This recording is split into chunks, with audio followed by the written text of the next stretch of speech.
Tonight, President Trump continues to treat his attorney general and longtime supporter just like he did Jeb Bush, Marco Rubio, and Hillary Clinton, calling them names on Twitter and trying to get him to just go away. Can the president actually fire Sessions, especially under the cloud of the Russia investigation? Our attorneys talk, they talk Sessions, and they talk the rule of law. And then, she admitted to killing her fiancé by tampering with his kayak and keeping his paddle out of reach as he drowned in the Hudson River. It's an open and shut murder case, right? Well, not so much. We're going to talk about why the prosecutor cut a deal that could have her out of jail by the end of this year. And later, they mocked him and they took video of him and posted it online. That is, he struggled, then drowned in front of them. Yes. What these teenagers did was reprehensible, but the question is, was it illegal? We're going to have all that plus an in-depth conversation about what sounds like a frightening trend in courtrooms across America, lawyers intentionally seeking out the least informed people to serve as our jurors. May be good for the legal strategies, but the question is it good in the search for justice? Evening, everybody, and welcome to RFL. I'm Richard French, and thank you for joining us. Well, we begin tonight with President Trump and the state of his presidency. Trump thinks things they're going just swimmingly here. In fact, he says they're going the best ever. To hear him say it last night, he's already looking for his next big real estate deal, finding space for himself on Mount Rushmore. It's so easy to act presidential, but that's not going to get it done. With the exception of the late, great Abraham Lincoln, I can be more presidential than any president that's ever held this office. Well, that's how President Trump thinks that he's doing, but as we have learned, there's a pretty big disconnect with how he thinks he's doing and how the rest of America seems to feel. Take, for example, well, we could just point to the myriad stories of how this White House in chaos or under siege, new articles popping up hourly, if not even daily here. Or we could, I don't know, take a look at poll numbers. Remember how big and important they were? We kept hearing about him on the campaign trail. Where's his job approval now? Well, it's still sitting below 40%, and there's even a split on whether Americans think he ought to be impeached. I'm talking 50-50. And yet, between the Russia probe, policies he spits out on Twitter, and his now constant bashing of his own attorney general, who, by the way, was one, if not the only big-name supporters that he had during the campaign from the Senate, it seems that the man most committed to keeping the Trump administration sputtering is none other than the man at the head of the administration, Mr. Trump himself. Now, here is senior political correspondent Andrew Whitman with the very latest in the headlines. Rich, will begin in the Senate, where this has been another day of Republicans wrangling to try and get anything done on health care. Last night, after the return of John McCain to formally begin debate, senators rejected the repeal and replace bill they tried to pass just a couple of weeks ago. Non-Republican senators voted no. John McCain, after saying he would vote no, voted yes to that repeal. Today, they also rejected a straight repeal of Obamacare with no replacement. Coming soon, votes on a so-called skinny repeal bill and other amendments. These would tinker with just a few Obamacare provisions to get the issue out of the Senate and into a joint House and Senate committee. Anything that then comes from that committee would face an up or down vote with no amendments. The big policy news of the day, a ban on transgender people from serving in the U.S. military. The move from the president caught everyone off guard, including the Pentagon, and it was announced by the president, of course, via Twitter. About 2,400 members of the military are transgendered, and no one, including the White House press secretary, knows if this means all trans military members will be discharged. That's how off guard this policy change caught everyone. Trump reportedly met with Ann Coulter, Corey Lewandowski, and other voices from the angry right last night. Word is they told him to play more to his base, much of which is upset with Trump's treatment of Jeff Sessions. There's also a purely electoral strategy apparently at play in the president's transgender ban.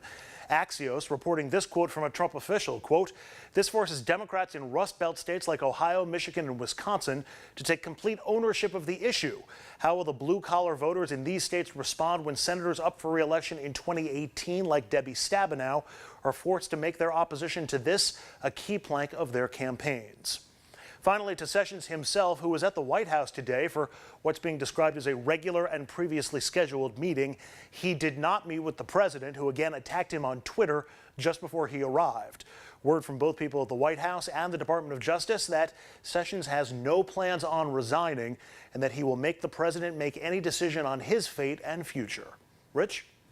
Andrew, thank you. Now, those continued attacks on Attorney General Jeff Sessions continued on where else but Twitter this morning. Trump seems intent on either firing Sessions or getting him to give up and resign. Now, remember, Sessions, the first major Republican office holder to support Trump during the campaign and stood with Trump even after the Access Hollywood tapes and other emerged. So the question is, how does Trump repay Sessions for the loyalty? Well, like this.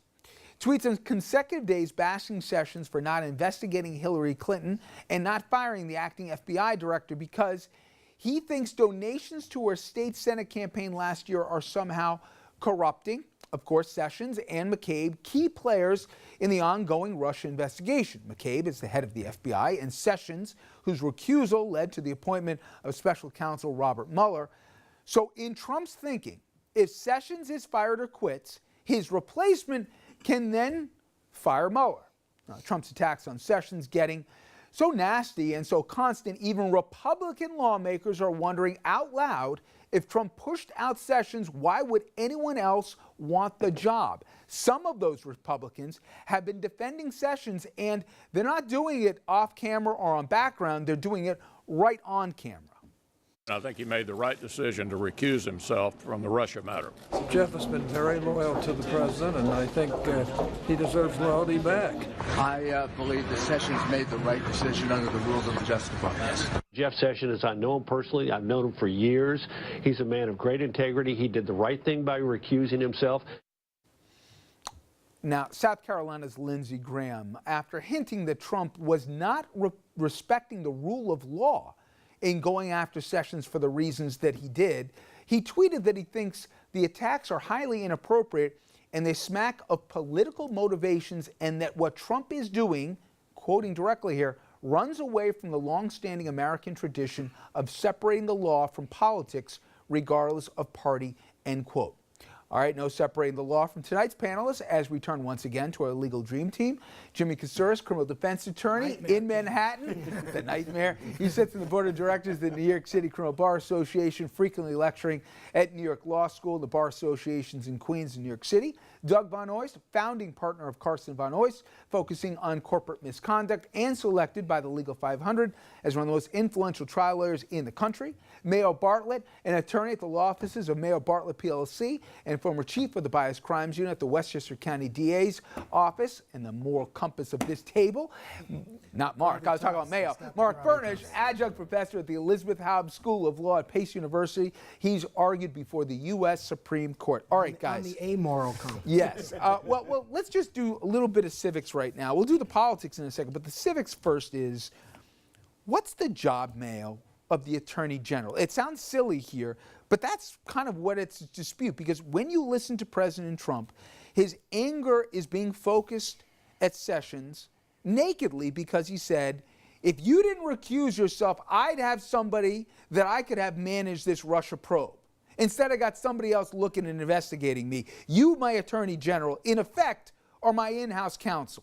What is the job of the Attorney General? Who does he work for? He works for the American people. And as the Attorney General, he's the highest law enforcement officer in the country. He has no allegiance to any individual. He is not the private attorney of the president. He has to be impartial. He has to be fair. I think Orrin Hatch hit it perfectly when he said that actually loyalty should go both ways. And the loyalty doesn't go to Mr. Trump, and it doesn't go to Mr. Sessions. It goes to the American people. They both owe loyalty to all of the American people. Here we're in a situation where aspersions are being cast at him on a daily basis, basically because I think he did the right thing. He felt uncomfortable. And I think everyone around this table knows that you recuse yourself, not necessarily even because there's a conflict. Sometimes you do that because there's an appearance of impropriety. And it's essential that the Attorney General, that judges hold themselves out in a manner that respects the integrity of the office, so that people in the United States and outside of the United States can respect the office, look at those individuals and believe that they're impartial and that they're going to be just.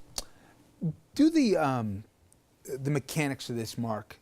If Trump, instead of doing the beatdown on a daily basis to Sessions, if he wants to fire Sessions, Can he do it directly? Yeah. Does he need to have somebody else do it? Does he need to have cause? No, he doesn't need to have cause. He can kick him to the curb for tomorrow for any reason or no reason at all. I don't think there are any winners in this, and here's why. Sessions is not a sympathetic figure in all of this, because if any of the members of the cabinet or this administration are culpable, it would seem to me that Sessions is the most obvious one, because he flagrantly lied to Congress. I don't believe that any of this was an oversight. The multiple meetings that dripped out. So he's not sympathetic in all this. By the same token, Trump is a guy who is said to prize loyalty above everything else. And in The Sopranos, the old saying was, those who want respect give respect. If Trump wants people to be loyal to him, you can't turn around and kick to the curb the first insider establishment figure that came out and bucked the trends and supported you. So there are no winners in this. They both look real bad. And if Trump wants to kick him out, he should just kick him out and have the courage of his convictions. He's obviously making a political calculation. So then we pivot from that. If he does that, and again, his stated goal, they've already floated it right now. They've investigated Jimmy, the idea of, or he's asked at least the questions, well, can I pardon my kid? Can I pardon my family? Can I pardon my friends? It's like the friends and family plan. Can I pardon myself? And they're trying to dig in and disqualify Mueller and whatever else. And Republicans on the Hill, I haven't heard one who said, this is not the craziest idea you've ever done. If the end game is he wants somebody in-house to manage it, and he pushes Sessions out, or Sessions just has enough and he walks, my world, to confirm somebody that will want the gig, let alone be confirmable, is going to be its own challenge. But even if that happens, if he goes and he tries to get rid of Mueller, it doesn't just look, it smacks of, obstruction of justice or whatever else you want to call it. The worst thing he can do to himself, if you were counseling him and he listened to his attorney, is fire Bob Mueller or go ahead with Sessions on a lesser degree, but most importantly, Mueller. I mean, you talk about appearance of impropriety. You're basically putting a big rubber stamp here. I got something to hide because I want to run my own investigation of me. Any of those, crazy, right? any of those options is disastrous, and I have to say, at some point, I think he loses the support of so many of the Republicans who, whether they supported him or not, were just petrified to not support him. At some point, that gets broken down. If you fire Sessions so that you can hire somebody, whether you state it or not, who then turns around and fires Mueller so that you can put somebody in there who's going to stop the investigation, or you put an attorney general in who orders Mueller to stop the investigation, every choice here optically is disastrous and smells of every type of manipulation of power that you can imagine. Look, the bottom line is this. This investigation has to run its course. And if he or anybody in the administration does anything to obstruct it, whether it's a crime or not, it is going to look horrible. And by the way, Doug, people say, oh, well, it's never happened before in our country.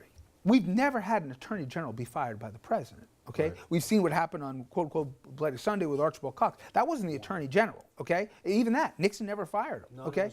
Yeah, no, they never won. We went through this. To my point, people talk about Department of Justice, and I think some people think, oh, it's just some big building in Washington. Imagine right now the chaos or the messaging in there. You better not go after anybody I don't like. You better not look into me or anything I may be involved in. If you push out the Attorney General as it relates to the rule of law, or at least the pursuit of justice, and the idea that it's not a partisan arm, and we know politics are involved in everything, I'm not naive, but that would be a chilling message that you're going to send down the filters down, not just to a building in Washington, but down the line. Well, the problem is it's undermining the process, the system. I mean, you put an Attorney General he is accountable, but he goes in front of the Senate, he gets confirmed. When you have somebody that's trying to manipulate the system, and put aside your politics, everybody can agree that you're not supposed to have people that are trying to manipulate the system, and that's what this is, really. And the problem is, there is merit to his criticisms of Jeff Sessions. I think the point that Trump is making is, hey, if you had told me you were going to step down from this 2 days before you got appointed, I wouldn't have appointed you. The timing and I was would have. impossible, to be fair to Sessions. I'm not a Jeff Sessions apologist. He didn't know I'm not an when apologist. he took the gig. I don't know. Trump is suggesting that he had already known that he was going to step away from this, and Trump's saying, "Hey, I would never have appointed you in the first place." But what does that say? But Wait, wait. with that To me, screams, I that's gotta not. hit a break To me, here. that's not the real problem. Like I said, he's had all these undisclosed meetings with the Which he Russians, knew and about. well, He knew. He didn't Jeff disclose Sessions it. knew That's about right. it, not necessarily Trump. We Right. don't know if he knew. And then he tells these bald-faced lies to Congress a week into the administration. There's a lot of complaints you can level against Sessions and against Mueller. But my only- Trump is going about it the wrong way. But That's my only the point problem. is, at the end of the day, Donald Trump's bald frustration with Jeff Sessions wasn't that he met with Russians. It's that he's not managing the investigation of Donald Trump.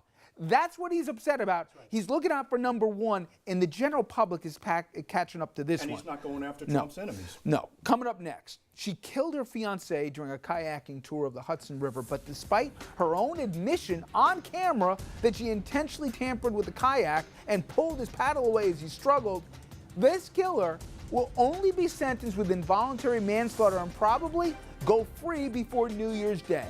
So the question is, why couldn't prosecutors get her on murder? We'll ask our panelists next.